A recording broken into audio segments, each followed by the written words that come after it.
Coming up on today's episode. So Laguna ndo alinifunza kucheza drums. But kufunza yake ilikuwa different. I think mtu akifunzwa sijui kama anaweza survive. But I think ni hiyo passion tu ndio ilifanya. So for him, I remember the first time akinifunza aliniita. So tulienda kwa church fulani inaitwa Siriko, Pentecostal church. So he used to play there before. So tulienda hapo kwa pulpit, akaambia haya, hii ni drums. Inaitwa drums. Akakaa hapo chini, akaniwekea hiyo song fulani akina D.O.P. Inaitwanga kupede kale hiyo. Ali kutukupiga nige Tobina ati kupede. Yeah, that one Tobina. So aliniwekea hiyo song, akaniambia haya, cheza hii, alafu akatoka akienda kunywa chai. So ameniacha hapo na ngana. Niko like, wow, should I give up ama niendelee? But because I had a lot of interest, I had to come up with something. And then, so tema alikuja amepata nimeng'ang'ana yangu yote. Ako like, okay. So akanifunza style fulani tu, a simple seven style. But sasa, instead of kucheza the full seven kwa snare, I'll substitute both kwa hi-hat na snare. Yeah.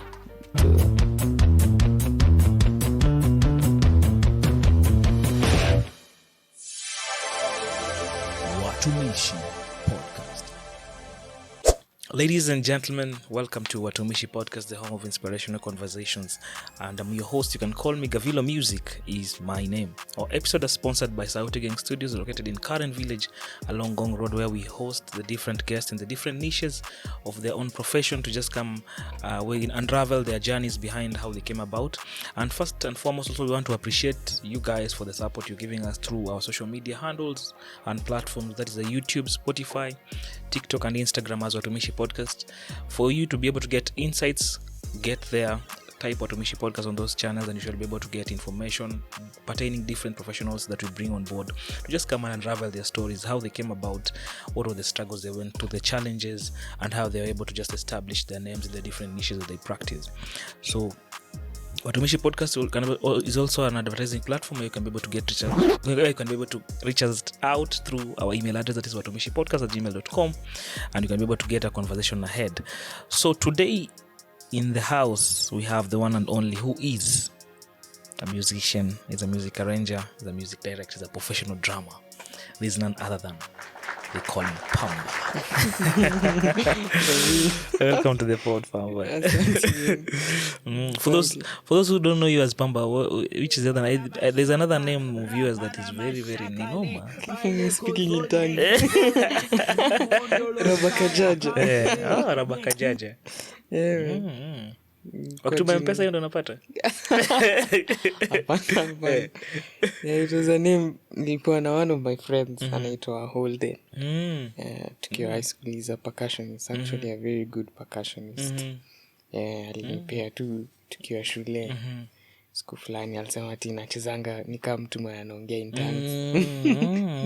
Awesome. Yeah. Wow, privileged and humble to have you on the pod today. Asante. We can just wait to unravel the story behind Pamba. Hiyo ingine itanishinda cha nitumie Pamba. Yes, we just want to get to know you in terms of your biodata. We want to start from as simple as where you were born, how did you grow up, and maybe as we progress to the conversation. Yep. Mimi mzaliwa Nairobi. Mzaliwa tuku Nairobi. I grew up at Ogoti, specifically place inaitwa Wanye. Yeah, that's where I grew up from. Hapo ndio tumekuwa na wazae for quite some time, right? Though wazae walikuwa wasewa Dandora. So we moved in Ogoti, I think 2001 huko. Yeah. Study levels, which school did you go to? Primary nilienda inaitwa Milimani Primary.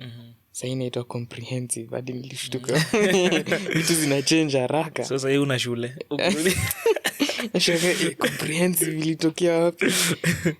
High school nikaenda The Great Pumwani Boys High School. Shule ya wanamuziki pale. And then university ni graduating this year at Daystar University. Wow. Yeah. Well, congratulations. Asante. Hey, so pole bas.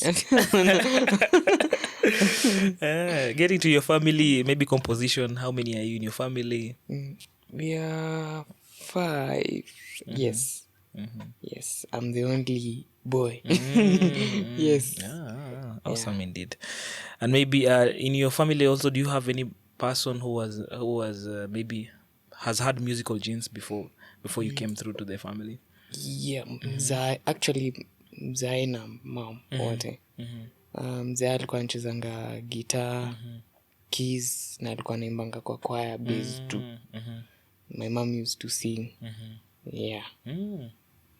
So muziki ni kama ulipata bila copyright. Awesome indeed. Which is the kind of music maybe you used to listen to when you grew up? Ndio ulikuwa unasikizanga tu maybe in the background. Mzae alikuwa anaekeanga songs fulani za kwa cassette za kitambo. Za kina Ron Kenoli. Naitwanga juu mwingine Don Moen. Mzae pia alikuwa anapenda reggae juu alikuwa anatokanga side za Dandora na watu wa Dandoni, watu wa reggae na ruti. Gani ingine kuna hii fulani sijui kama mnamjua Onesmo. I think mwimbaji wa TZ. Malimba song fulani usilale adui anatafuta nafasi. Hizo cassettes hizo za kina Angela Chipalonza. Yeah, such. Yeah. Awesome. So currently how many instruments do you play? Okay. Zile zenye watu wanajua ni drums na keys. Tunapenda zenye hatujui. So kwa orchestra kuna section inaitwa percussion section. So kwa percussion kuna instruments kadha wa kadha. Ni mingi. So zenye najua kucheza ni timpani, kuna glockenspiel, kuna xylophone, kuna there's this other one, what's the name? Kuna hizi rhythmic clave, maracas, such snare drum, najua definitely bass drum. Yeah. Just to mention a few. Okay. Yeah. Catalog ni kubwa. Maybe I'm just interested, how did you come about to know those instruments, or maybe was it from a point maybe you had someone who taught you as you grew up, or it was about interest that you grew up with? Okay. Hizo zenye hatujui ama drums ama zote. Categorically. Okay. So hizo zenye nimetaja za orchestra, nikiwa primary, my science teacher alikuwa official wa music festival. So alikuwa ananipush sana. Shout out to him, Mr. Adwar, Calvin Adwar. Alikuwa ananisukuma sana kujaribu, like just to be better in what I do, because of all the teachers yendo alikuwa naona at least niko na potential kiasi. So alikuwa na kina, he had friends whom were friends to the former CEO wa Safaricom, the late Bob Colimo. Yeah. So Bob Colimo was coming up with a lot of music programs to help the youths come up. Yeah, if you know, yeye ndo alianzisha kina Groove Awards, yeah, vitu kama hizo. So Bob decided to come up with an orchestra and aka bring up a team. So the team were the directors Duncan Wambogo, Levi Wataka, Mami Elizabeth, and then my percussion teacher Grace. So they brought up the team, and since Mr. Adwar was among the friends, ndio akasema, by the way, go and try this, you see if it can work out. So the only problem was sijaifunzwa kitu inaitwa sight reading.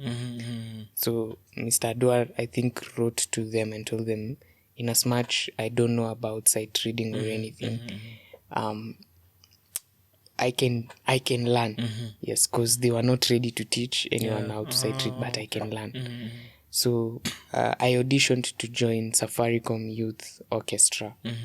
So after auditioning, that's where like Madam Grace alianza kunifunza ku sight read, your sheet music, of all those different instruments, because kila instrument iko na the way supposed to be written. Okay. Yeah, so I think hapo ndio nilifunzwa kulearn hizo orchestral instruments. Yeah. For the keyboard and the drums? So for the keys nilianza kulearn home peke yangu pole pole, because I felt like I needed some knowledge on melodies as well, because sikutaka tu kukaa rhythm peke yake. So like bado najifunza because I'm not good at it, but I just require that basic knowledge so that time yenye akina blood oath wana shout flat 7 sharp 6 flat 5 vitu ka hizo, like you understand what it is, si ati uko blank. Yeah. For the drums, that's a long story. We are ready for it. It's a very long story. Wow. Nilianzanga kucheza drums kitambo men. Niko napasua masufuria za madhi nikicheza hizo vitu. So mzae ndo aliona niko na interest ya hiyo stuff. So he had a friend church, walikuanga kwa band fulani inaitwa Eagle Swings Gospel Team. Walikuwa nakujanga church yetu annually, like every year, to do a crusade in Kibera.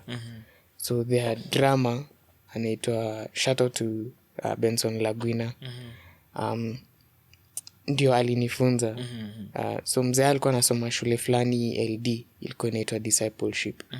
So whenever my dad used to go there, alienda na mimi ndio nifunzwe, because Ben used to stay in Eldoret. So Lagwina ndio alinifunza kucheza drums.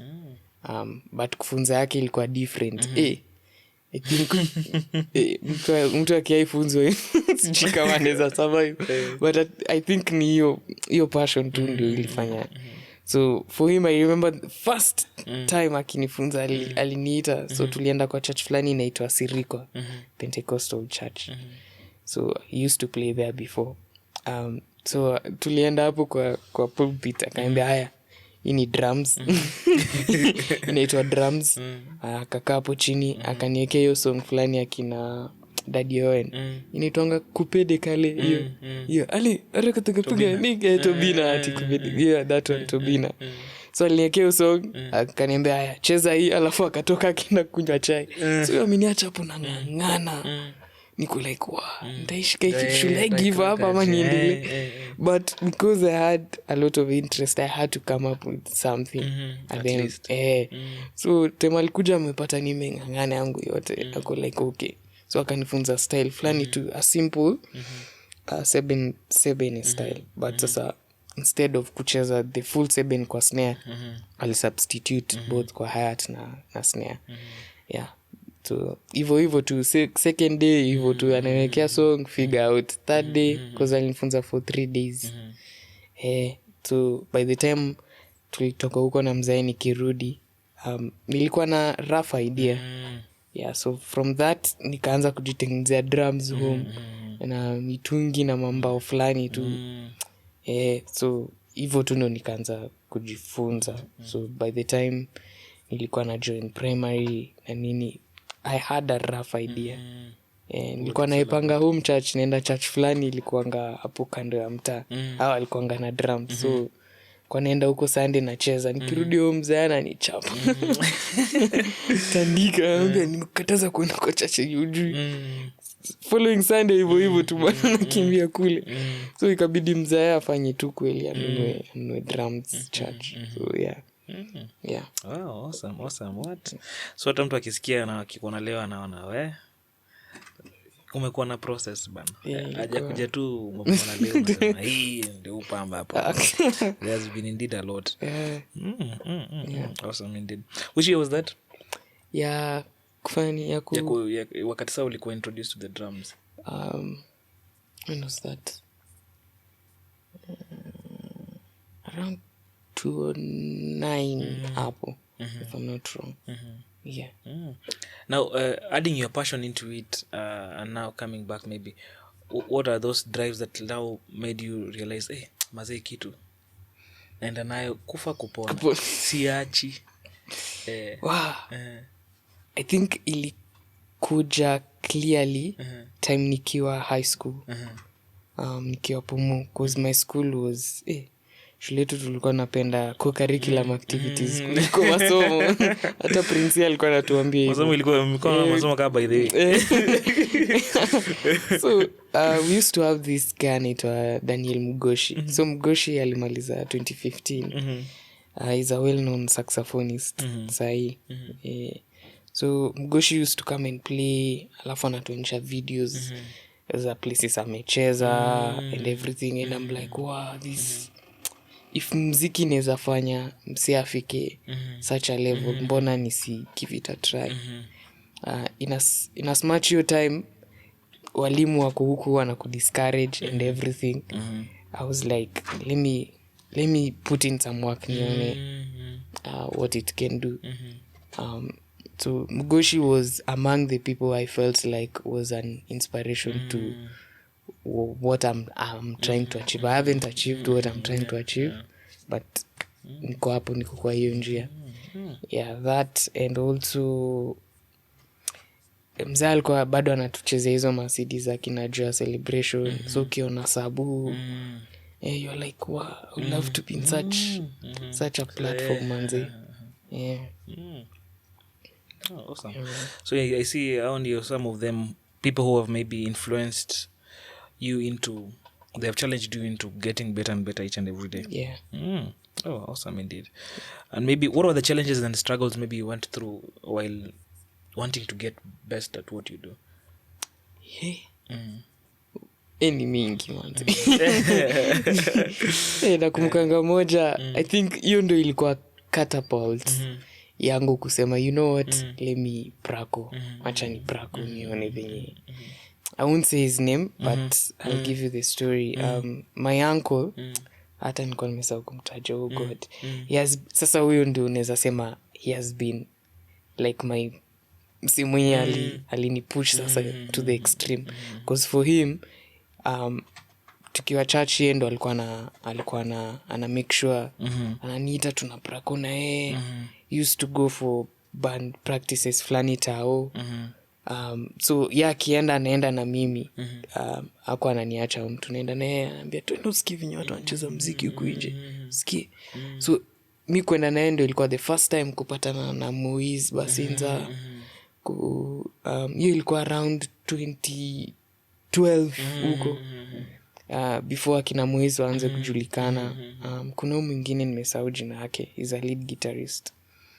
Wako kwa hiyo band yao bado, praise band. I've forgotten his name.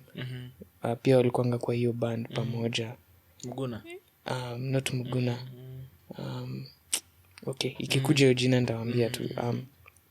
So my uncle used to push me a lot ku make sure kwamba niko hapo. So kwa hiyo band yao, the leader, there was this time they were having a prako. So drama wao hakukuja. Okay, I wasn't good personally, but hiyo time ukiko unaona uko sawa, and yet some people don't tell you the truth or nini. So walikuwa na practice kesha, so for an event that was supposed to happen on a Sunday at Kenya Cinema. So nilienda prako na my uncle. So my uncle was like, itabidi you play juu drama wetu hayuko. So I was with them for the practice the whole night, usiku yote. So time tumeprako now and everything, I was like, si event ni Sunday, I was very happy. Sasa I'm going to play kuwakilisha pale gigi yangu ya kwanza pale Kenya Cinema. Smiling, I was like very happy. So tumetoka church service, tumevaa hiyo uniform ya event, tunaenda event na my uncle. So tukiwa kwa gari, my uncle was like, you know, whatever happens today, don't cry. Hakuniambia kwa nini. Like alisema tu hivyo, kitu yenye ita happen leo, usilie. So tukafika so akakujuggle mind sasa, what is going on, what is happening. Okay, haikukuja hiyo time, but I think they had agreed or something like that. So si tumefika event, mi nimeenda hapo kwa drums, naanza kutune, kucheck na nini. So the leader came, akakuja akaniambia, bedhe ni aje Pamba, so utaacha drama fulani acheze acheze slow set, utakuja kucheza fast set uko mbele. So mimi niko like okay, sina backhand, it's fine. Mpaka waleo nangoja hiyo fast set guys. Waleo nangoja hiyo fast set. I was still a kid manze. So nimeenda huko nyuma nimengoja kuitwa kukuja kucheza huko mbele, niko like what's going on. So mpaka gigi kaisha mwisho. So I wasn't hata kukuja kusema anything. So nimetoka hiyo gig manze, nimeanza kulia because I was a kid. So my uncle was like, si nilikwambia kijitabu silie manze. So I was like, manze na venye napenda hii stuff, napenda kuplay hii kitu alafu nafanyia hivi. So my uncle was like, usijali, things happen. And yendo alini encourage. So after that I was like, you know what, I won't cry or try to feel bad about anything. So mimi mwenyewe tu nika decide kuput in the work. So cause my uncle ndio alianza kunipush. Shout out to him. Anaitwa Job Hannes. Alinipush sana manze. Alifanya nika make sure things I had to like kuprako.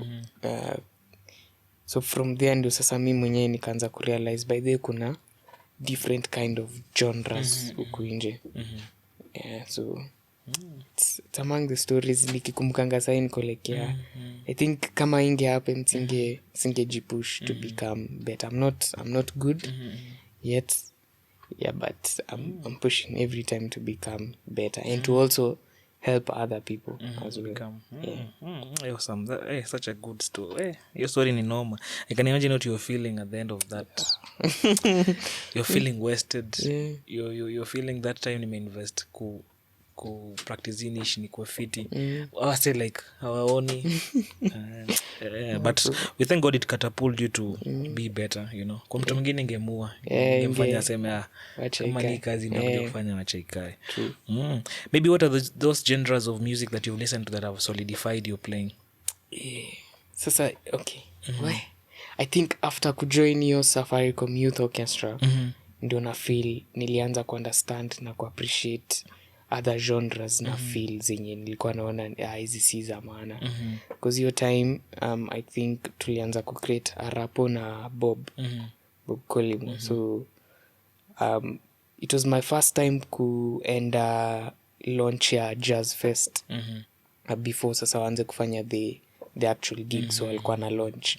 So your time tukienda ndio walileta jazzist fulani anaitwa Jimmy Dludlu from South Africa.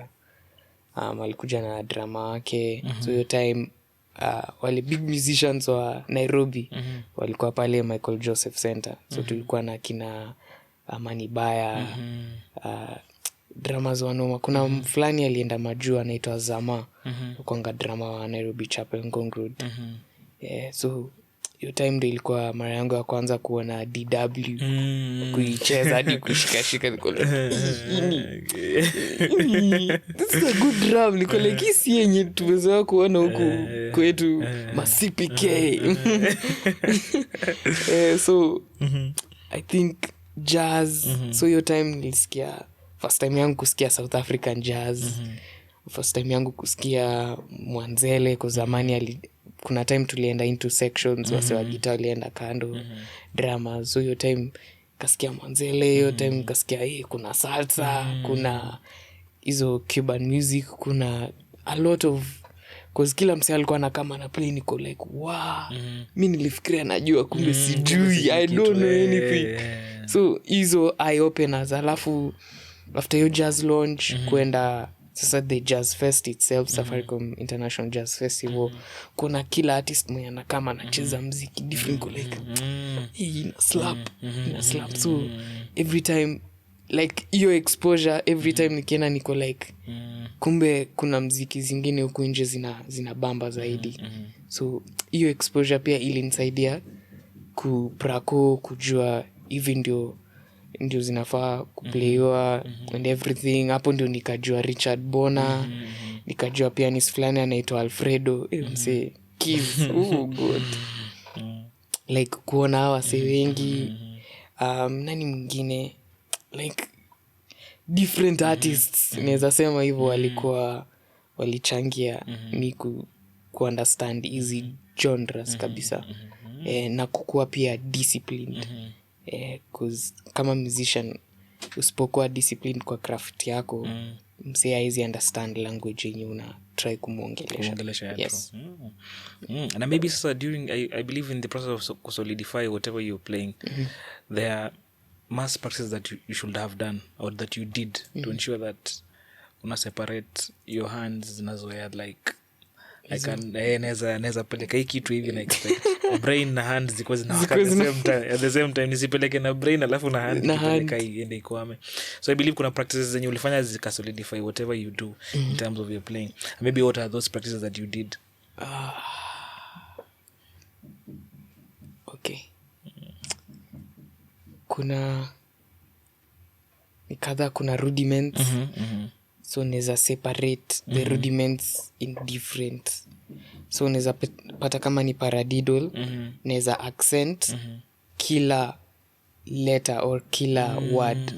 So for example, I remember ni learn this from my percussion teacher Grace. So kama ni paradiddle, so the first round I can accent the pa.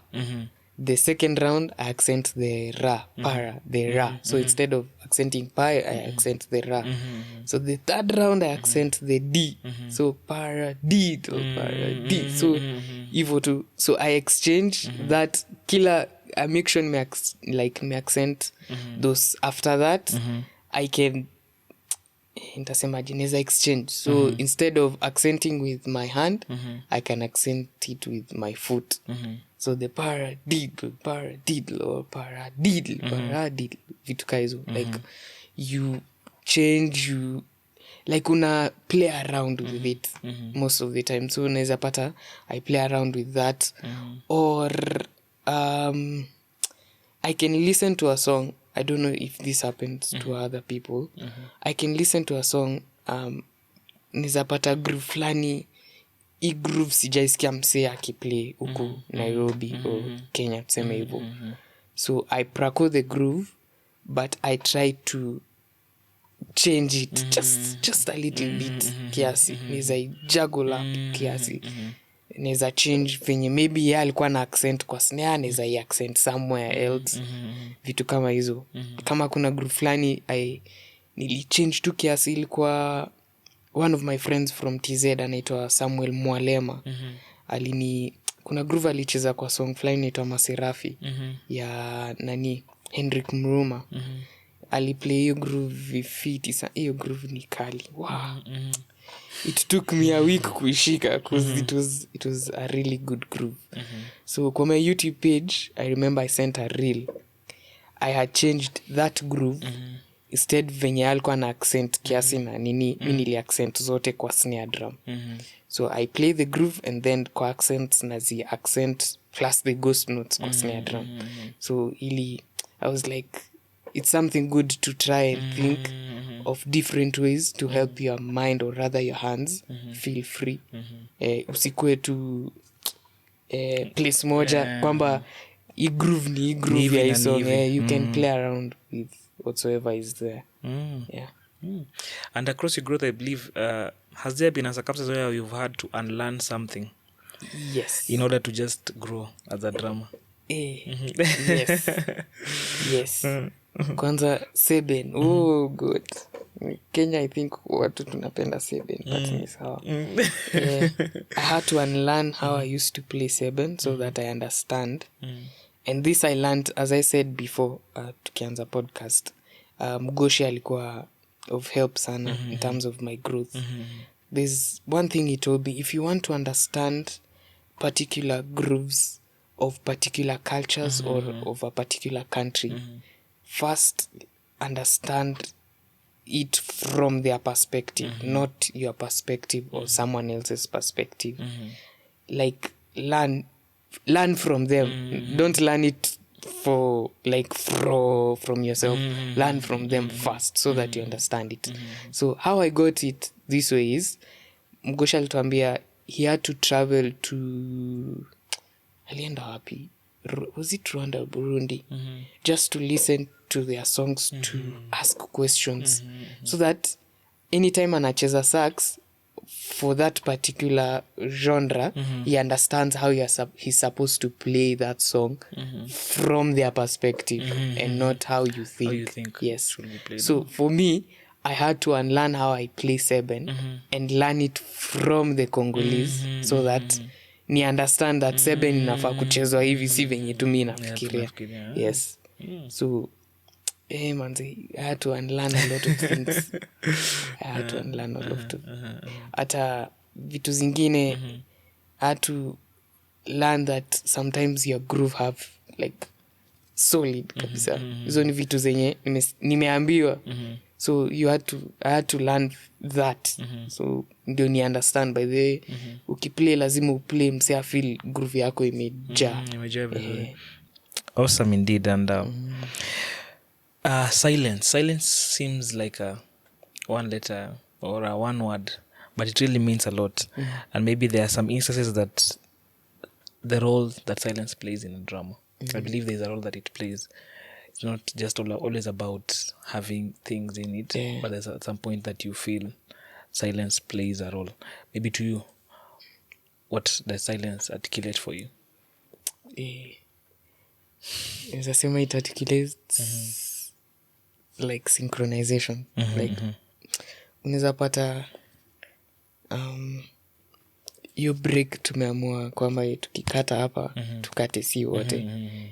That silence can really mean a lot if all of us sound together in that.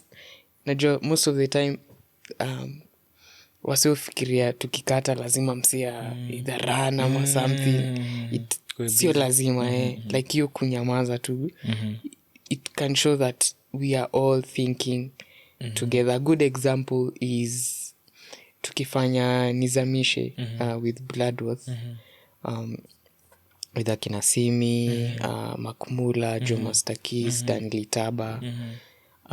Hatukuwa tumeprako the silent. Kuna place kwa song tumekata si wote. Hatukuwa tumeprako tukifanya prako, but Bloodworth called it out. Na venye ali call it out, the moment I realized we were all thinking together, ni time sisi wote tulikata na hiyo silence ili make a lot of sense. Like tuko like I was listening to it niko hiyo silence in a slaps. At that point of the song. So it shows that we were all together in sync. Yes. Yeah. And also additionally, I believe there is a point also on discipline in terms of playing and not overplaying. Yes. And maybe what's your word to someone maybe who is just growing in it, and understanding that there are these points that you don't need to do too much in a song. There are these points that you need to add some add-ons and all that. Yeah.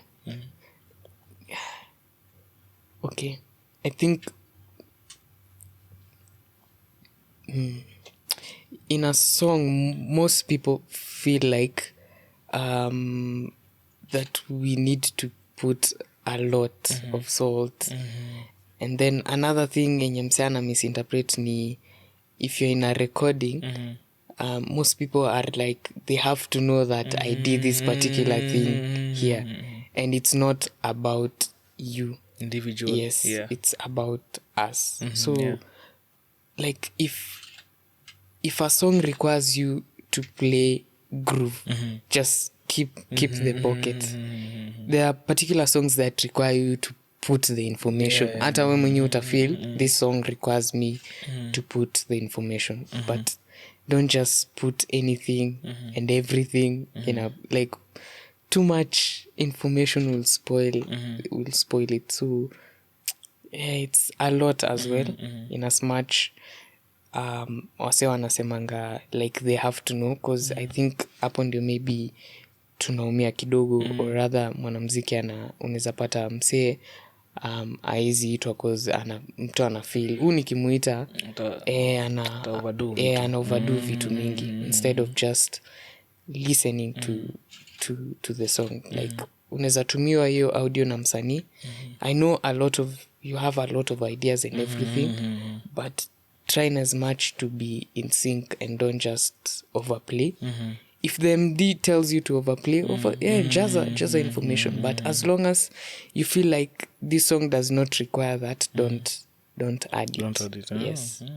And I believe for sticks, are there specific techniques that you hold sticks that can be able to give you a specific result in terms of maybe the crispiness of your rim shot na nini, ama it's generally how you handle really determines what comes out of it? Okay. One of my greatest person that I look up to, actually, are there 2 or 3 of them that I look up to? Devon Sticks Taylor, CJ Thompson, Tony Taylor mwenye alikuwa anacheza Transformation. I looked at their hands and how they play. I realized they play like I don't know why. So unapata hivi, and then this is see ati wote wako the sticks are like this. Unapata they are like, and I realized I tried it once and I'm like, every time I play like nikiplay hivi na feel kuna grip ya sticks niko na inaniletea punch yenye msee anataka, hata hiyo rim shot ukiplay kwa toms or anything. So unapata, so I had to learn that. So I had to I remember I was told unaweza sema nipatie. So you put the stick and then like unaishikilia ni kama msimu anasema okay. So that's like that's how I felt like so like nipe stick, ukishika turn, pe stick, like nika unaambia msee ipoa vitu kama hizo. Itasaidia kupata grip. Kuna wase wengi walikuwa wanashikilia sticks differently. So I was like, should I tell them is wrong? But I came to realize that everybody has their own way of understanding or rather acha uifanye ndio tuone usiseme nipe to watu elewi. So unaweza pata for like this, so nipe, you put the stick and then you turn. So same thing, nipe, you put the stick, you nini, and then you turn. So like nika unaambia msee fiti like so inanisaidia sana kupata grip. Alafu I learned this through them that hizi ndio zinaweza saidia sana kufanya sticks ziende like if you want to be fast, because hizi ndio zinasaidia kupush plus the wrist. Yeah, so it helps kabisa. Hizo sticks zikoje? Ziko fiti? Ziko poa. Ziko poa sana. Kama ni mbaya unatuambia ni mbaya. Tuna deal na hiyo drama side. And maybe in your practice also, we have different people who come on board in terms of performance. We have vocalists, we have pianists, we have the other band members who just come along. And maybe do they also kind of influence your playing style? Yes. And growth generally?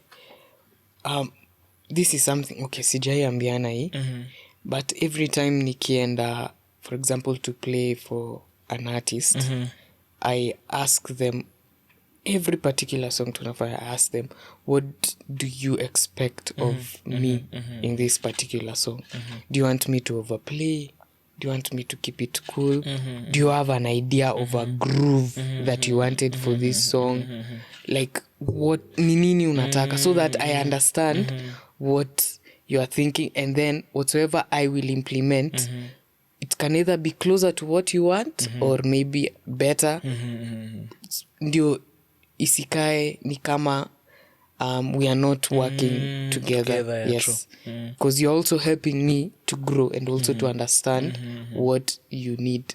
And imenisaidia sana to also be humble, because most of the time unapatanga msee ana ni wendo like unaambiwa kitu utaki kusikia, uko like mi ndo najua, mi ndo na keep tempo, mi ndo. So like just listening to them, they might not play drums like you, but they might be of big help sana kukusaidia to come up with many like vitu fiti sana zenye hata wewe mwenyewe haungefikiria ungeweza kuplay kabisa.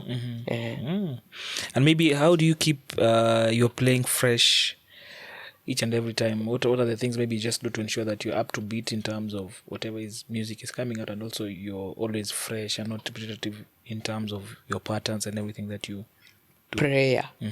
Maombi. Critical. Oh god. Prayer manzi. I think mtu ananisaidia sana in terms of having ideas and vitu mingi ni God.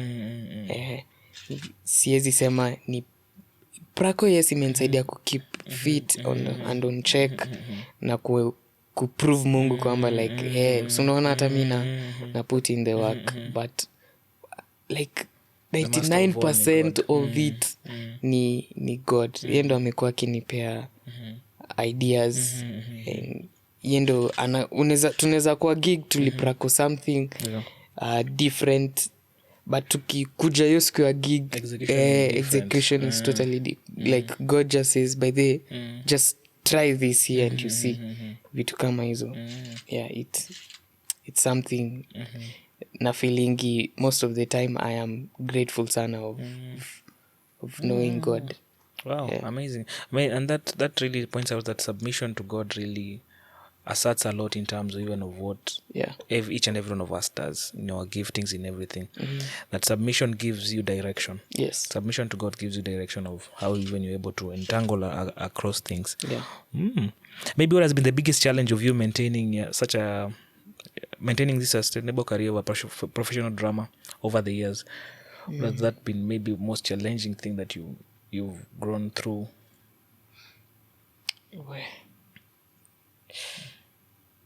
Challenging. It's I think maybe me to try and keep in check in terms of mentally and heart-wise, because you meet with a lot of people huku nje. Unaweza meet na wasee wanakukasirisha tu ile mbaya. So I think hiyo ndio imekuwa challenge kwangu to try to be the normal Pamba here and still the same Pamba tukikutana with people, cause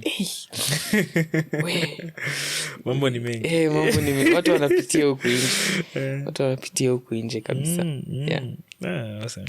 And maybe have you ever had an instance where you've had to compromise your artistic integrity for a gig? That maybe there's a gig you just said no because maybe they're not in accordance to what you presume as a person or how you carry yourself out? There was one I had to. I remember telling it to Mzai, my dad. There was a gig I was supposed to kushikilia what's his name? Anchezanga na kina Kasiba. Victor, what's his name? Kitusa, yes. Victor Kitusa. So before Kitusa anze kujulikana and everything, they were in a band together with my friends.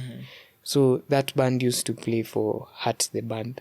Okay, I have no issue with kila mtu anatafuta riziki yake, but for me venye waliniita kuplay and everything, I was like, wow, I think it's not, I was feeling guilty. It's not in my place to, maybe for somebody else, yes, but not for me. So I had to cut. It was good money, but I had to just say no. Because I felt like, no, I don't feel contrite. Amazing. Maybe how do you handle periods where you have creative blocks and burnouts? What are the things that you just do to get out of those seasons? Because I believe also sometimes you're too occupied, too many schedules. Inafika place uko like, nataka tu nipumzike kiasi. It's been too much on me.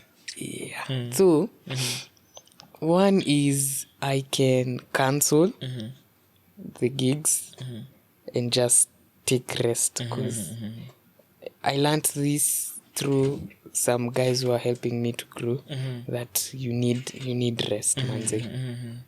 You need a shout out to Graham Bukhaya, shout out to Gabu, sometimes we need rest.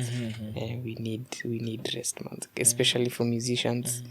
If you can't rest, if you can't, sio lazima uplay. Najua tunatafuta pesa and everything, but you just need rest for you to be more like creative, create ideas and everything. Yes. We need rest. So I cancel, or maybe unaweza pata kama yenye ili happen juzi. I was there in as much I was going for the recording and everything. I also went there to, like, from, it's a different place kabisa from Nairobi. In as much I was going there for the gig and everything, I also went there to, like, kupunguza tu hiyo a lot of nini, and imesaidia once, imesaidia. Sasa mlikuwa Mombasani pale. Naam. Kiswahili chako kizuri au vipi? Bado. Kiswahili nacho. Umecheka Kiswahili. Niliacha Kiswahili kule. Nilifikiri umekuja nacho jamani. Madafu hujabeba? Mabuyu. But Korocho. Jamani kakangu vipi tena? Sawa lakini. But nilikula shawarma za Mombasa ni tamu jamani. Naona wamekutafuta. Shawarma huko ni tamu. Ni tamu sana. Okay, awesome indeed. And maybe what is that one advice that you could give to your younger self? Well, let me say your younger self as you're just starting drums. What is that one advice that you could have said, like, we Pamba, we mdogo, we, I wish you could have known this and this and this? One advice is, okay, if I knew this earlier ningefurahi sana. Naweza sema create a circle of friends that will help you grow. Kama sahi we are in a group of drummers that I'm with my friends. Hawajulikani sana, like hawajulikani venye wakina Amani or akina Dante wanajulikana, but we are there to help each other to grow, give each other opportunities. And I find myself sometimes they're even much better in playing than me. I accepted it. Kitambo sana, I accepted that these guys are better than me. Yeah. So the best competition is yourself. Yes. Compete with yourself day in, day out. Yes. So I will just tell myself, you're mdogo pale, Pamba mdogo, kwamba find a circle of friends that will keep you in check and help you grow. Yeah. Awesome. Accountability. Nice. Yeah. Awesome indeed. And maybe the word success currently, what does it mean to you maybe in your career? What are the things that you do and maybe you term the word success as? Can I really call it success yet? But I can say it's I'm not yet successful yet, but I can call it an achievement. Because I remember when I was in Form 4, nikiwa class. In my class, I was the only student who did music. The only student who was in choir and band. So, unaweza pata tunaenda funkies. Almost 99% wako class, mimi nimeenda funky za mziki. But I used to write down and say, one day I will play for this person. One day I'll play for this. One day I will do this. I still have that Kabook to date. Yeah. Like one day I'll do this, one day. And I feel like naweza sema nime achieve some of those things that I wrote down while I was in Form 4. Yeah. Oh, that's nice. So it means you had at least like a trademark. Yes. You're not just talking blind. No. At least you are saying, I have to check a few boxes. Yeah, and also I remember, sorry to cut you short. I asked one of my friends, who's a businessman in States. I asked him, how can you define success in your own terms? He told me that aliniambia definition, and I was like, hey, I'll take it personally. Me, Working harder than anyone else to achieve your goal. And while achieving your goal, you will lose a lot of friends in the midst of it. But just keep on pushing until you achieve Maintain your that line. yes so like working harder than anyone else to achieve that Your goal. goal. Yeah. Wow, awesome indeed. Hiyo karibu tukupee kama nini watu andika kitabu mahali. Producer, andika kitabu hapo. Awesome indeed. And maybe currently what is your favorite gear drum? The one that you say, nikicheza hii. Yeah. Oh god. Yeah. Always hata my friends know DW all the way Every day. all day every day DW I believe, and pertaining the gears, I believe different gears are for different environments. For example, for studio sessions, for live recordings, depending on how many people maybe you're anticipating to serve across the different. What really determines which gear is favorite for which specific type of audience or which specific type of setting?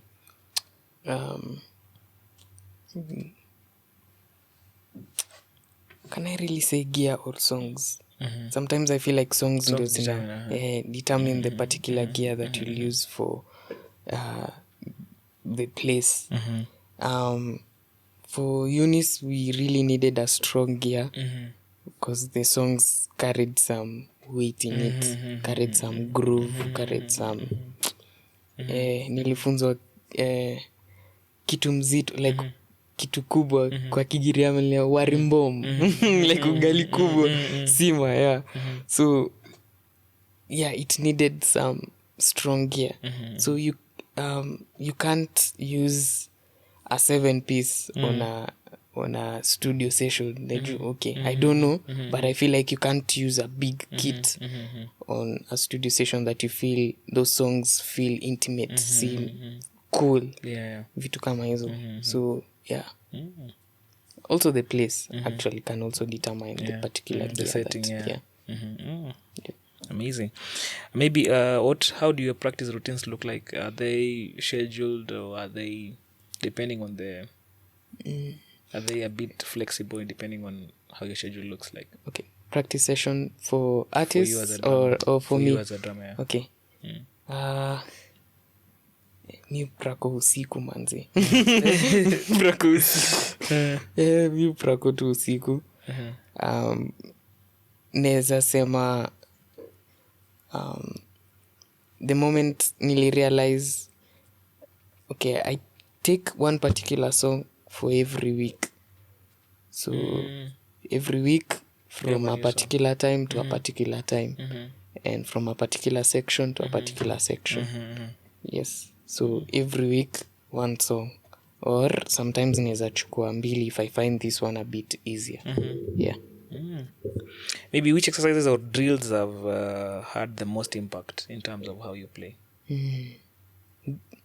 Grooves za wase grooves kuna watu kuinje wanafinya hizi drums so naweza sema mostly not necessarily rudiments or anything but I feel vitu zenye zime ni impact sana ni hizo grooves za drums huku nje hizo ndio naweza sema na feel zimenijenga that's according to you. Yes.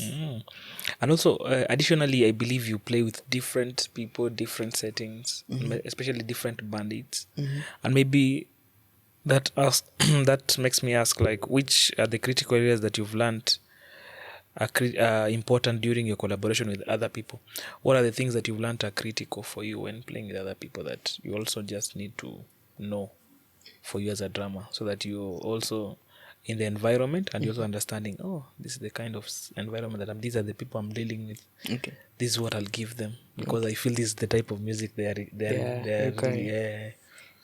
okay I'll just repeat again. I feel like most of the time people just come and play instead of talk. You know, sometimes communication also helps a lot. So even before I play, I talk to them. I ask them, umeniita, what do you expect me to do? How do you feel like I should do these songs, unaonaje? Like I used to ask Bloodworth a lot of questions.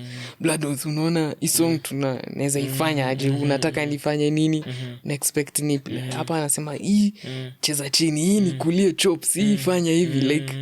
Like he tells me in a smart, sometimes you as a drummer, you're supposed to come up with ideas and everything, but they also play a big role in terms of helping you to understand. Him being an MD, anajua maybe venye msanii anataka song yake ikue. So vitu kama hizo, like talking. Sometimes you might not ask, but the moment you start playing the song, you feel like this song wants me to do this. Yeah. Because I remember tukifanya recording ya Eunice tukiwa na Matu. Matu used to let me first play. Akiplay ndo anasema okay, so hapa usifanye hii groove iko sawa hapa, hii chop usieke hapa, keep this way, like after playing, so like anakupea remark so that okay, the MD or the artist wants this. Because I remember kuna time hadi Eunice alituambia Pamba, if you keep this groove for me, I'll appreciate. I want it to like ibaki tu hivyo, isi change ituka hizo. That really shouts out that there's really every day is a day of growth and learning. That sometimes you get to stages, you have to unlearn things, or you just have to carve things the way the environment is calling for, the way the people who are responsible are calling for it. And that speaks about a music director, and it shows me that it's a very critical bit in terms of music direction, for the music director to be able also to understand the output of the music that comes out and the direction that this music is going towards in terms of where should we articulate more, where should we it's indeed amazing. So I want to get to the bit where working with artists, maybe how do you decide which projects to say yes and which projects to just walk away?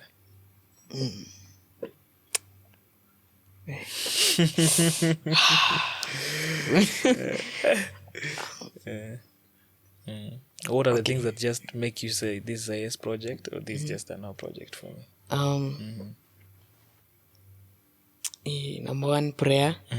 Number two, I take time before I accept a particular gig. Okay. So like mse akikuita akikwambia by hii gig iko hivi na hivi, this is how it is, this is how much they are paying, are you in? I'm like, most people will accept. It can turn out good for them or not, but for me, I came to learn that I give myself time to think about it instead of like, why am I accepting this gig? Why am I taking this? Am I taking this gig because of money or anything else? Or most of the time I ask God, unaonaje manzi, nichukue hii stuff ama nichore? Like, unapata most of the time, actually 90% zenye nime ask God for help turned out perfect than the ones that I didn't ask. Yes. So zile zenye tu nime accept, yes, twende, hizo ndo most of the time zina trauma and they don't end up good. But the ones that I took time, I reflected on it, I'm like, okay, should I not? And God helps out in so many unique ways. Amazing. And maybe additionally, what has been your experience working with different artists? How has it been for you working today with, let's say, Eunice, tomorrow working with a different artist? How is the experience? And maybe what are the things that you've just drawn out of working with different people, that even maybe someone who once will get that opportunity to work, these are the things maybe you can also attribute and say, well, these are the things you need to watch individually on yourself even before you start working out too. Heart posture, naweza sema hivyo. How you communicate, how you talk. Remember, you're not just going to play, you're also going to create a rapport with these guys. And also how you present yourself. Usiende tu na kaa vibaya pia. Look smart, smell nice. Work on yourself in terms of your skill. usikuje prako ujui song, vitu kaa hizo. Like just go and work on the song, come knowing it inside out, so that artist ajue by the way huu nikimuita anafanyanga homework, hawezi kosa kufanya homework. Usikuje ka hujaifanya ufanye homework, au prako, you don't chip in ideas as well. Vitu kama hizo, usikae tu drama as well, like give out ideas, hata kama itachukuliwa at least walisikia uliongea na ukatoa idea. That speaks also about opening. You have to open up a bit of yourself, in terms of also for someone else to open up, because if all of us tukikuja tuko strict, kila mtu pige story zangu tuende story moba hapa, mimi nimekuja ni vocalist, ingieni hapo kwa mic, kila mtu aingie kazi yake, tupige, kila mtu aende home. That will a bit make the gelling not come into action, and maybe that puts me to the question that what are the things that you do to just build chemistry with the artists and the musicians, or what are those deal breakers that they now put you at least in a front where I can say hey, you can I think spending time with them as well ina help a lot. Venye umetoka tu kusema opening up, like talking to them, asking them questions, unauliza by the how venye unaniza say how was it when you started, vitu kama hizo. Like Eunice used to pray for us, so because she was where we were, and she understands how things happened. turn out, Yes. So talking to them, opening up, vitu kama hizo. And also sometimes giving space. Najua sometimes zapatana na wewe msanii kila time picha sijui nini, hata umpatie space ya kubreathe, vitu kama hizo. So unangoja tu time yenye maybe hayuko busy, unafeel hapa asumbulie na wase, unamuita, unamwomba by the way are you free, can we talk, or kama hizo, you talk to them. They're actually good guys outside here. Maybe how do you balance between an artist's vision, emotional expression, and technical skill, because I believe all of them marry at one point. Hiyo swali ni ngumu. Vision. Okay, yeye utuambia. And okay, the artist tell us kama kuna project naenda kufanya, that usually take time to pray, read, anatukumbusha vision yake, Kenya expect, technicalities, vitu kama hizo. So the more ana speak to us, the more it sinks in. And hata mwenye ukienda kupray about it gels. So kuliko tu kuacha anaongea alafu unaenda home, unarudi kesho yake ni business as usual. But I think your time to just to listen to what he or she is saying helps a lot. And maybe once there's I've sat down and just said Pamba is now my music director, what are those elements that you'll be looking into towards the people who will be maybe recruit into the squad? Into the squad. Gang. Number one, heart posture, manzi. Okay, I usually don't like working with guys wenye tunaweza like we'll start fighting at the end of the day. Yes, kuna ile fighting ni normal, we understand. But I would really love to work with guys that will understand each other. And also spiritually you're okay, skill wise unajituma. We all most of the time I find myself enjoying when we all bring ideas to make something work. It's not all about MD peke yake, but ukiwa na idea and we bring it together, it helps a lot. It will make you own the song and you feel like by then mechangia kwa stuff. So it will work kabisa. So my take home is we are feeding. All of us are feeding from each energy. Yes. So the moment all of us are in the same energy, we are corresponding, going to give a very good product out of it. So I believe also across your journey you've worked with very many different ministries or different churches, or maybe maybe you can give us a chronology of your growth in terms of from after umeanza kuestablish your professional niche as a drama wakati sasa mambo at least kuna Pamba pale that guy is doing good. How has been the journey in terms of the progressions to where you are today?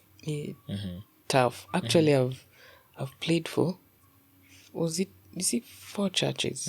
Just 4. My home church, naitwa Nairobi International Church. The second church I played for was it CTAM? The third church I played for was ICC, and now this is my 4th. But ICC I was like just being called by a friend. Shout out to Fadhili. Ndo alikuwa ananiita. So unaweza pata maybe kuna time they are in need of a drama na wana msee na mimi niko available. I'll definitely come to help out. Yeah. But it has been not, kuna zenye ziko smooth, kuna zingine haziko smooth, because remember you are working with different institutions that have different ways of doing things, or rather in their music ministry. So unaweza pata huku hayuko sawa, huku wako sawa. So haijakuwa rahisi, but ile tu just doing it for God ndio inafanya napata hiyo peace of heart tu. Cause kuna time nilikuwa na complain sana manze. And I was like, even if I complain, there is nothing I can do about it. So the best thing is because I remember kuna time nisoma kwa scripture, just stop complaining. So niliacha tu kucomplain, kasema you know what, the best thing I can do right now, instead of me complaining, maybe God is trying to tell me something different, or trying to help me out in a way that maybe mimi nafikiria hivi na maybe Mungu anatry kunisaidia kwenda njia fulani. So una decide to let me follow God's way and see where he's taking me. What I'm getting is that the main point you're saying is we need to just stick in God in our ministries despite all, because at some point it's beyond our thought process. It's beyond us who we are. It's more about him. So the moment we have a place where we can anchor on, or a place where we can go and say, hey, nimefika hapa, niendelee hivi ama niache. True. Amazing. Have you ever had you've already talked about one embarrassing situation where you were just told, hey, sit down. Ziko mingi. Ziko mingi. Tupengine moja basi. Maybe we can call them embarrassing, or they are challenging moments. Challenging moments that you felt, hey, hizi nazo zilikuwa serious. Kuna moja mwanzi niliamshwa kwa drums mbele ya wasi, siwezi sema ni wapi, but niliamshwa, niliambiwa huyu hajakula. Sasa wamesema kwa mic huyu hajakula, akaita the substitute. The substitute alikuwa huko mwisho kwa chacha, akamwambia we kuja ucheze. So I just unaamka tu, I smiled. Huyo mwingine akacheza, akamaliza, tukamaliza hiyo worship session, tukashuka si wote. Hiyo time I was small man. Nilikuwa napitia vitu zingine nikole. Hadi Mungu alitaka tu nipitie hizi vitu sahi. I felt bad because I was like, hey man, mbele ya watu hata kuna takata si kiasi. Kuna unatuma mtu mwambie endo uite ule. Hata yeye aliita kwa mic mbele ya kila mtu anasikia tu. Like huyu ameshindwa na kazi. It's indeed frustrating, you know. Those are the challenges that people face in ministry, that at some point also I believe pia God anafaa tupe tu hiyo heart pia kwa ngumu kiasi juu zingine it gets to a point where you feel it's beyond me. It's beyond me. This is beyond me. And also you don't want to kill every ladder that you have walked through. True. You still want to maintain your ladder. Don't want to burn every bridge that you And one unforgettable moment or unforgettable moment that you've had in your ministry, moments that maybe were also highlights for you. You're like, oh, this is awesome. I never thought to be here at this point, but okay. God is doing wonders in me. Ni hiyo tu ya Eunice. I think manzi after hiyo gig nilienda nikakaa chini niko nilifika aje hapa like hadi mwenye nilijuza nilifika aje hapa like how did I even come to reach in such a place. Mi nili expect nitaanza kuchezea watu tu hapa chini chini tukipanda ilikuja tu na blast fulani nikakaa tu chini niko like God manzi uliona tu hakuna mtu mwingine ni mimi tu. So I was really grateful to God. And venye Mungu anasemanga he uses people to help people. And the way I got that gig was through my friend Graham and Gabu. Tunachezanga nao church chama. Yes. So they are the reason why I got that your stuff. They could have called somebody else cause wako na wase wengi, but yani if ever go to ini that's one thing also we learn over time, that God gives us graces for different seasons. There's some things that even we can't account for. You can't say I was the best at this point or I was the one who had it all. But God shines his grace and says this is the moment for this guy. Let this guy be there. And it's indeed humbling. True. That still makes our hearts to humble back to him and just say, hey, God, take charge. What's the thing that motivates you to get better each and every day? Ili ukiamka unakumbuka unasema mimi ni Pamba. I have to keep my game on top. Kuna msee I'm looking up to him and saying nikifika hiyo level wow. I think I'm working towards reaching there and I know I will get there. So every time when I wake up niwaambia God manzi kumbuka juu huku ndio naelekea, so nisaidie. Wow. Because I'm looking up to that person. And also another thing is helping out manzi. Most people they feel like ukishajulikana if you give out your gigs or nini wanaona ni kama you're losing out, you're killing those relationships. So, the bread is too big. It's too big manze, ni kubwa. So helping out kabisa. Me I would really love to help out because I learned it from Bob Kolimu. Safaricom wouldn't be Safaricom kama yeye angeanza hizo programs za helping out, especially in terms of muziki, because ali realize Kenya kuna a lot of potential in terms of music, in terms of arts, acha tu niseme hivyo. And he's played a very big role in terms of how I think we should be. And I believe for me the greatest impact for you is that you've already stepped into some few, maybe like, allow me call it mud. You've already stepped into mud. And for this person who is just coming in, you can be able to tell them, usikanyage hapa, kanyaga pale. That is how beautiful it is that you can be able to mentor and coach people, because maybe your journey went through toil in terms of just establishing who you are, but at this point you know what are the critical areas that you can be able to advise someone. Kanyanga pale, ukitoka hapo piga pale, which is quite awesome. That is a very good heart. Hiyo ipatikane na kila mtu. Ipatikane na kila mtu. It's rare.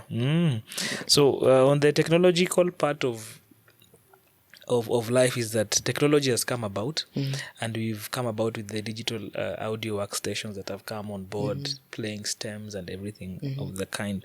And maybe has technology kind of changed the approach of drumming in terms of, because at this point we have a lot of maybe loop stems that play along, so maybe we feel too much. And maybe how has it played for you on your end in terms of playing? They are good, but I feel like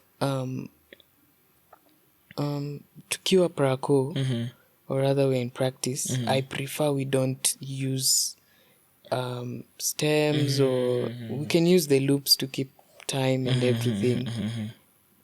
But easy stems za kujazilia, I feel like if we do it like 2 days towards the gig will be of help, because I learned this through Blessing. Tukiwa praco, Blessing haezi cheza stems or anything. Anataka kwanza bandi ijae. Like we fill up those spaces ourselves kwanza. Then the stems na nini zitakuja kujaza where we couldn't play or everything. So it helps hata stems zikipotea katikati ya gig bado bandi na feel imejaa. Yes. Yeah. So majorly your advice also to the young tracks is that they should just solidify their playing. Yes, kwanza. And not try and improve technology. Eugene Legland was here the other day and he told us hizi vitu za technology pia zimefanya watu wamekuwa wazembe. So msee anakuja tu anaweka tu stems ameshajaza kila kitu. Yaani gusa tu kod mbili tu pam pam. Anakaa hapo jimu nafikiri jamaa anacheza vitu serious. Na kumbe hakuna kitu. Kumbe ni tu ni stems zinafanya kazi. But hizo stems zikipotea unasikia emptiness. So at the end of the day also I think people should just go hard on their craft first. Yes. Iva kabisa we iva your stems zicheze huko ndani for that time till you get to that place. Exactly. Amazing. And maybe we have different kits of drums. I believe we have do we call them acoustic? Then we have electric. You've had an opportunity of playing both. Yes. How is the feel and what's the difference? Does one make you feel you have a more human feel? Yes. Acoustic manze.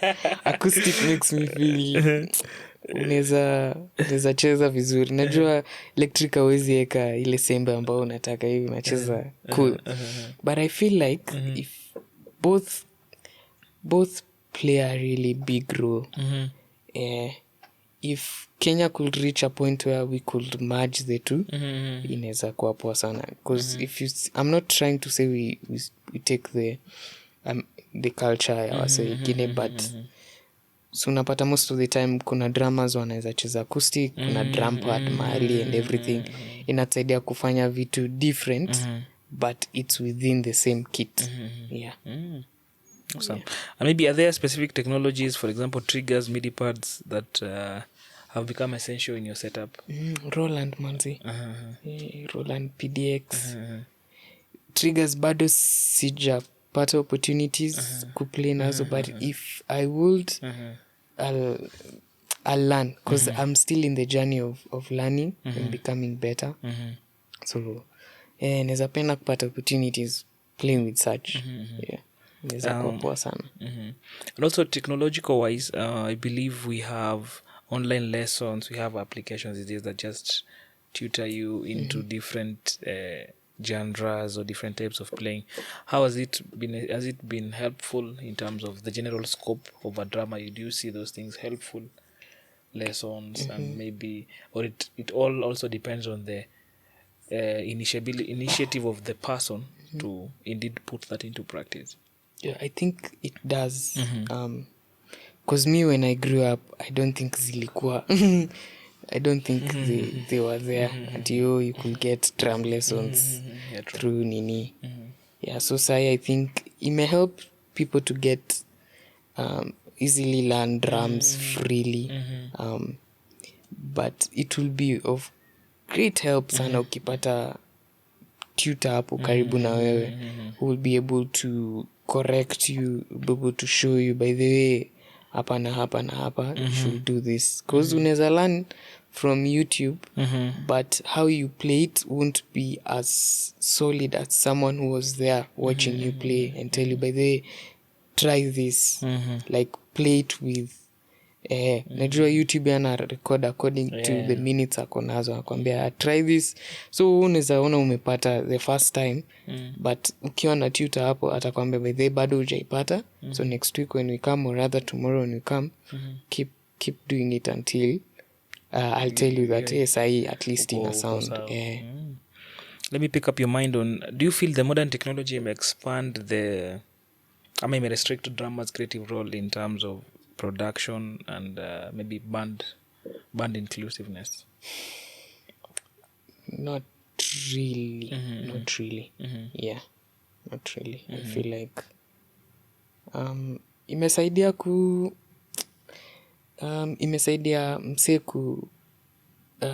either kujulikana or kupush out content yake so that ionekane and everything. Cause music is large manze. Kuna wenye watajulikana through terms of performance, kuna watajulikana kwa kupost na nini and everything. So kila msee akona Space yake. yeah. So I think it may help out in some way or another. Yeah, but not that much. Yeah. Because kuna wenye hawezi access. So yeah. And talking about access, has access to the instrument been is it that critical for growth? How critical is it in terms of just you having whatever instrument you have, in case it's a drum, in case it's a piano? How is it critical? It's critical. Acha niseme hivyo. Especially me nikigrow up tu sikuanga na drums. So I had to figure out what should I do to make my craft grow. Yeah. So I had to find ways. I had to make drums for myself. At the end niko like, hey, easy bado. So I had to go out. Kulikuwa na church fulani iko hapo kando home. I used to go there. Joao at least wako na drums. So I used to go there and play during their practice sessions and everything. Yeah. So access to it helps a lot because inakusaidia venye unacheza kwa drum pad or something that does not sound the way drums in a sound. It will be totally different kabisa. Because na feel you getting that access helps a lot, especially for a musician. Kuna kitu inaitwa tone. Kila msee akona tone yake. Yes. Including drummers. Utajua tu msee huyu ni lana, huyu ni advanced, huyu ni pro. Like just by how they play, you feel like this msee akona ana sound totally different from yeah, everyone has their own tone. It's because they have had access to an instrument. Now you having that continual access to the instrument helps you to build. So it does. It's essential kabisa. What has been that one most memorable performance of either music piece, or that one performance that you're just like, wow, hey, inaweza kuwa ni song, inaweza kuwa ni a full concert, inaweza kuwa ni a full live recording? Wow. I think number 1 bado ni hiyo Eunice. Number 2 was Joanna Neema. Yeah, cause hapo rig yenye nilitaka walileta D.O.P manzi. So ili build up my confidence cause niko like, yani imeletwa like it's here with me. That yes, all the others are good, especially kwanza hii ya Mombasa kwanza ilikuwa tuli dance kompa jamani.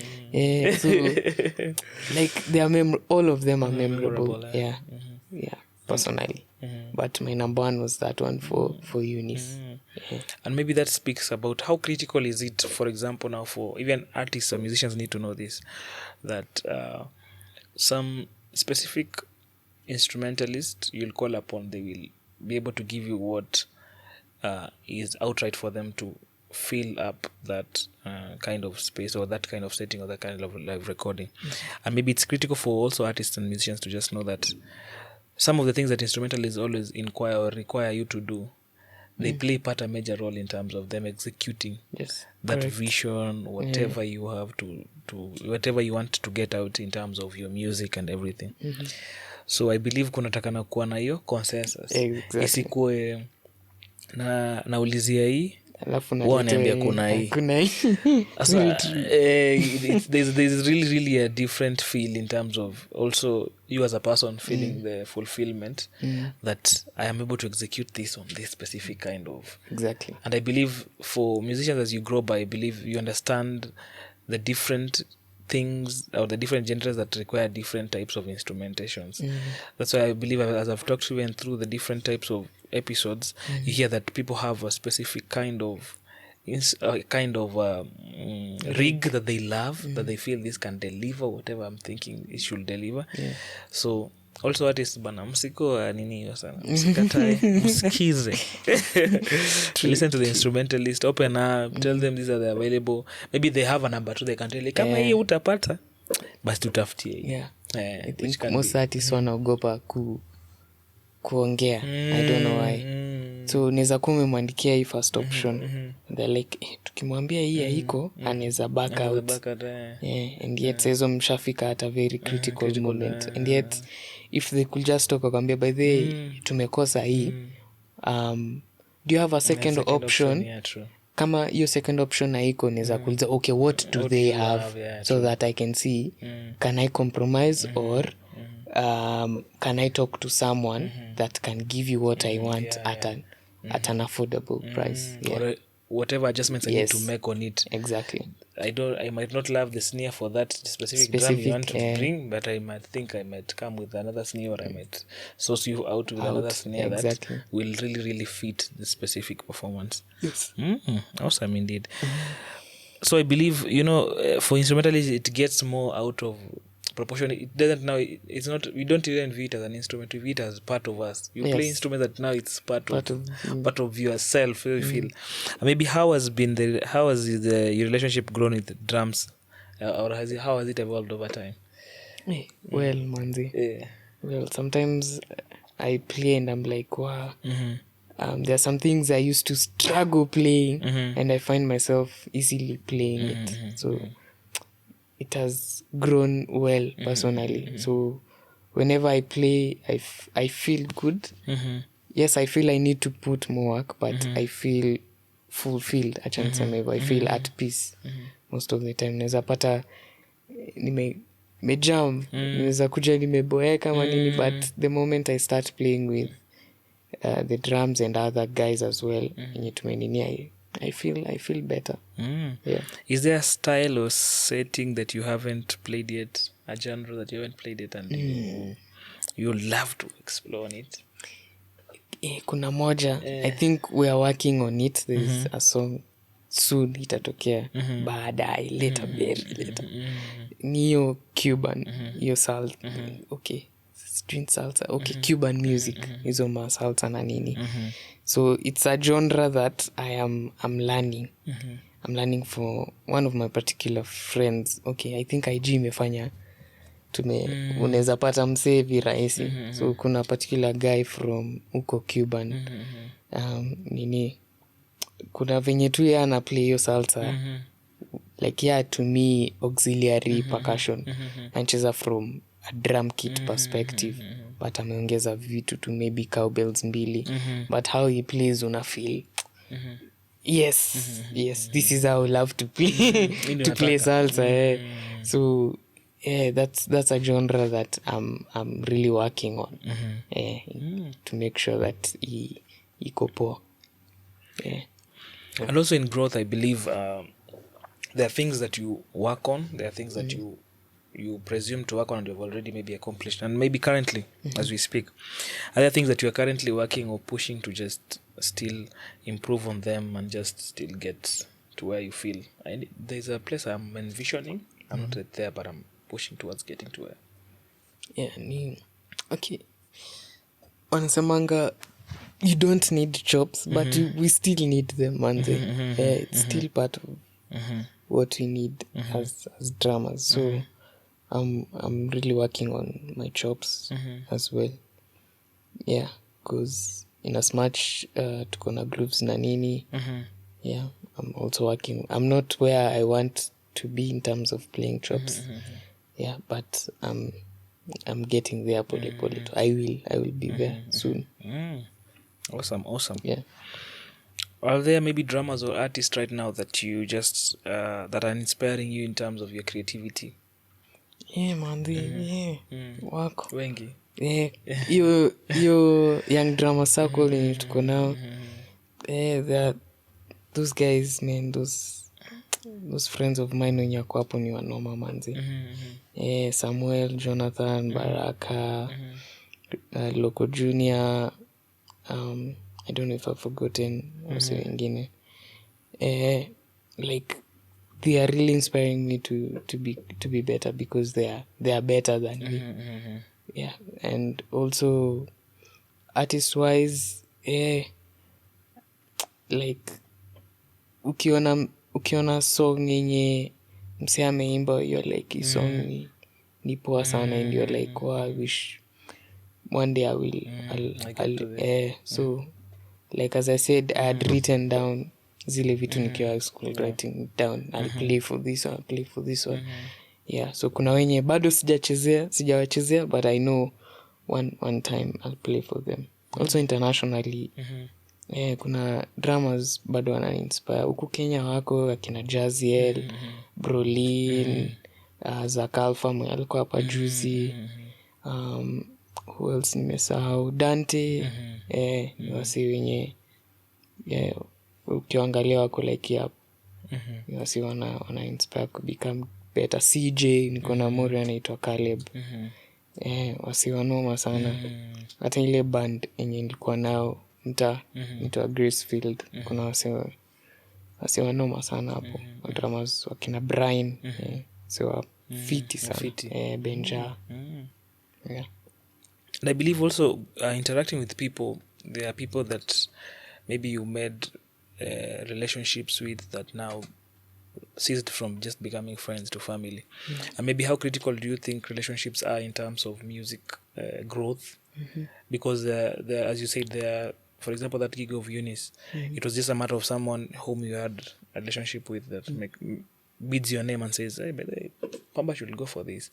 Maybe how critical has it been in terms of how you've seen yourself? I believe when you are starting, things were a bit on your own, but as you grow, you make friends, you make relationships, and maybe how do they turn out for you? Others turn out good, others turn out vibaya, because sio kila mtu ana expect unaweza kaa hivi ama hivi.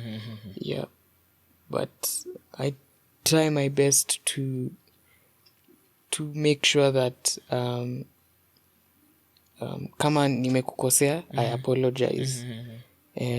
Na pia zile ikikam kwa job ni job. Ikikam kwa friendship, yes, we'll laugh, we'll joke, but ikikam mambo ni seriousness. What's that one advice that you'll give to aspiring drummers who are just starting out? Tuwape roadmap gani? God, manze. Number one, like foundation yako na Mungu lazima ikuwe fiti. Hizi forms haziwezi kuja kama God hayuko. Hata zikikam, you will not enjoy them if God is not part and parcel of what you do. Yes. Remember, he's the one who gives you gifts. He's the one who gives you the ideas. Yeah, true. So you can't enjoy that if he's not part and parcel of it. Yeah. Number 2 is work on yourself. Both physically, musically, emotionally, spiritually. Like just work on yourself. Awesome. I believe you have. I was looking into YouTube channel. I believe how many years? I don't know how many years, months, years. YouTube channel iko na content tukanipatia some few days ago. Maybe where should people get your next projects that maybe might be solo projects or projects that you've been involved in? Which are the maybe pages that they should check on of your current work, tours, projects? Tours, Lord. From Garvillo's mouth to your ears to answer the prayers. Okay. Sijakuwa active sana cause my phone was stolen. Ilikuwa na all my content that I needed to post. But nilikuwa nimeanza kuwa active YouTube as compared to IG sana. So they can get some of my contents and may post YouTube at Pamba 2025.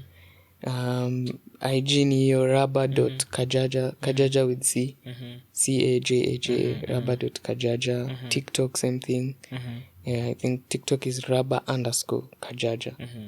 Yes.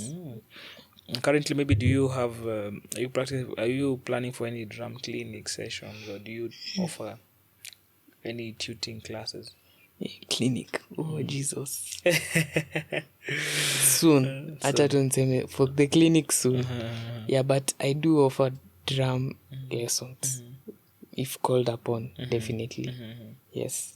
How can people be able to get in touch through your social media handles? Yes. Oh, They can reach out to me. Okay. Awesome indeed. And maybe what is that one thing that you always wish as you play the drums, that this fan or this person or this mind who is sitting right there in front of you, that is like your prayer to God to reach out to this person? What is that one message that you always wish, like, as I play this, let this be the message to get to this individual sitting in us? Whatsoever they're praying for will be answered. Because me being there, it's already an answered test. An answered prayer. It's a testimony. So every time I play, I ask God that msemo yote mwako hapo ananisikia nikiplay, ajue tu Kenya anaombea that you will answer them. I also, sometimes people think I'm crazy, but mi usema every time whenever I pray, I ask God that msemo yako hapo amepagawa na mapepo yote ikimbie, mwenye mgonjwa apone, that whenever I just sit there to play those drums, that even mwenye aja give their lives to Christ will give their lives, just because I'm praising you through my gift. A message of hope indeed. Yeah. Awesome. To your fans, I know you have fans. You don't know. You have fans. What can you tell them? Thank you. What do they expect from you?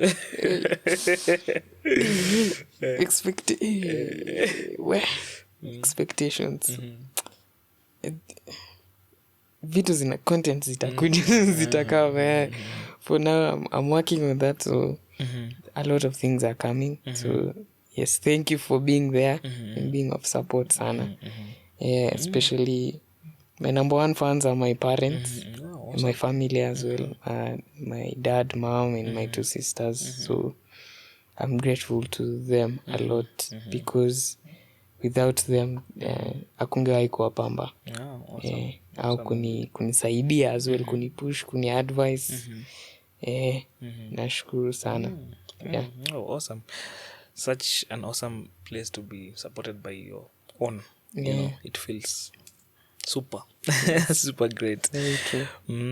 Additionally, maybe of course you grace different stages, and at some point stage fright might be one of your friends. And maybe how do you handle those instances where stage fright? Noma, yasema hii ni noma. Okay. There's a lot I do. Sometimes I might drink juice. Inaweza kuwa tu hapo niko like let me drink this ni reduce, or sometimes naweza ambia tu MD atukumbushe intro, not because nimesahau, but just to hear someone talk, so that hii stuff itoke. Hizo cheers za watu zinasaidia sana, zile zenye mmeka hivi wakati umepamba zinasaidia, still give you put you to that pressure, like zinasaidia na zinaongeza pressure juu ingine, cause hiyo nduru inakuja na vile nimesema expectations. Hizo nduru zinakaa na expectations. Mtu ana expect kenye unaenda kuplay hapo iko kitu moto sana, so inaongezea pressure juu ingine. Awesome. Currently, which is your favorite song that you listen to any day, every day? Ile ukakaa tu hivi unakumbuka unasema nikitaka tu kuweka kitu kwa hii sehemu sahihi ni hivi pods ni wimbo. Because I know it changes. Today it can be one. The next 30 minutes usikie mwingine unasema ni So okay, utukuzwe bado. Actually every project nimefanya kuna song moja lazima tu naweza zisikiza hata kama zijatolewa. I still have the raw audio za Praco nazisikiza. So for every other person, but number one ni utukuzwe. There's a song tulifanya before na Street Praise. There's one we did with Njeri Matiru kwa hii Fatherly Encounter with Joanna. And then juzi ya Mombasa pia inaitwa Kaye. Shout out to Wanza. Thank you Manzi. It was like awesome. Coming. There are a lot. Awesome. Aside from music, when you're not in the musical scene, what is Pamba doing out here? Is Pamba swimming?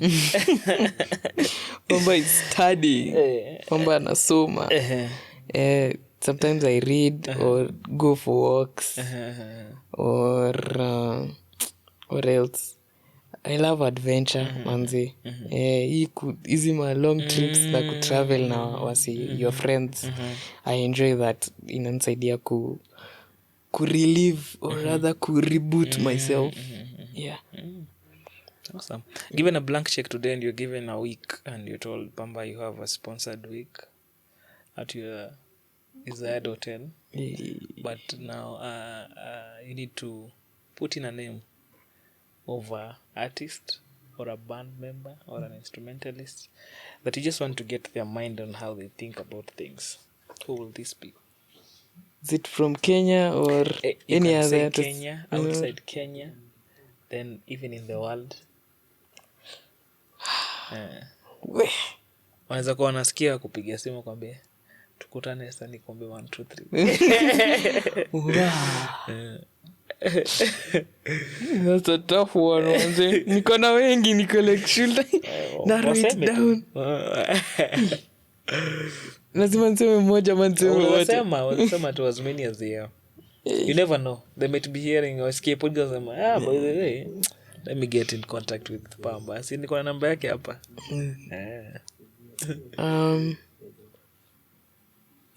Wow. Kuna